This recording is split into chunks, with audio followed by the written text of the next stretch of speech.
Hello மக்களே, இதுக்கு முன்னாடி ஒரு வீடியோ போட்டிருந்தேன். நல்லவங்களை எப்படி கண்டுபிடிக்கிறது, கெட்டவங்களை எப்படி கண்டுபிடிக்கிறது. சப்போஸ் நீங்கள் ஒரு கெட்டவங்களை கண்டுபிடிச்சிட்டிங்கன்னு வச்சுக்கோங்க, அவங்கள்ட்ட எப்படி நீங்கள் விலக முடியும்? அவங்க உங்கள்கிட்ட நல்லாவே நடிச்சிருப்பாங்க, நல்லாவே பேசியிருப்பாங்க. அவங்கள்ட்ட விலகிறது உங்களுக்கு கொஞ்சம் கஷ்டமாக தான் இருக்கும். ஆனால் அதுக்கு மீறி நீங்கள் அவங்க கூடயே இருந்தீங்கன்னா உங்களுக்கு மிகப்பெரிய துரோகத்தை இழைச்சிட்டு இருக்கீங்க. அதனால் என்ன பண்ணணும்னா, நீங்கள் வேறு ஒன்றும் செய்ய வேண்டாம். இந்த பாருங்க, இது நூல் நூல் தெரியுதா? இந்த நூல் இங்கே பாருங்க, நல்லா பார்த்துங்க. இப்படி எடுத்து எப்படி ஒரு முடிச்சு போட்டீங்கன்னா அவ்வளோதான். இந்த முடிச்சு போட்டு விடுறாங்கன்னு சொல்லுறாங்கல்ல, அதுக்கு தானே இதை காமிக்க. நான் முடிச்சு போட்டதுன்னு வேற ஒன்று நினச்சிக்கிடாங்க, மந்திரங்கந்தான் நினச்சிக்கிடாங்க. முடிச்சு போட்டு விடுறதுன்னு ஒன்று உண்டு, தெரியுமா உங்களுக்கு? நான் முடிச்சு போட்டாங்க பேசிக்கிட்டே இருந்தால் ஒரு முடிச்சு போட்டு விட்டு போயிட்டாங்கன்னா நம்ம என்ன செய்யணும்? அவங்களுக்கு ஒரு முடிச்சை போட்டு விட்டு போய்கிட்டே இருக்கணும்.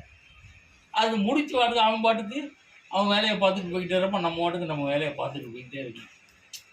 அதனால் இந்த சில பேர் என்ன செய்வான், நல்லவர்க்கெல்லாம் காலங்கள் உண்டு,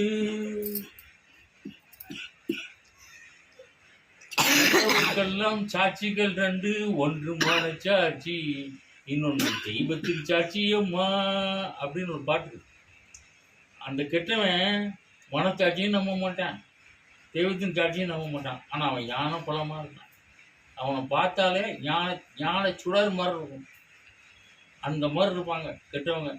நல்லவங்களுக்கெல்லாம் அந்த மாதிரிலாம் நடிக்க தெரியாதுங்க என்ன. அதனால் நீங்கள் எப்போதுமே ஜாக்கிரதையாக இருங்க.